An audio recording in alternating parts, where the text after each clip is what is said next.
ganito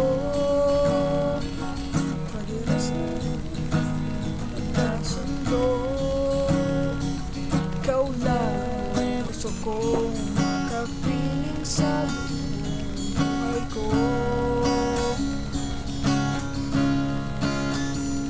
Kahit na binabato mo ako ng kung ano-ano, ikaw pa rin ang gusto ko. Kahit na sinasaktan mo ako at sinisipat na susugatan mo, ikaw pa rin, walang iba. Gusto kong makasama.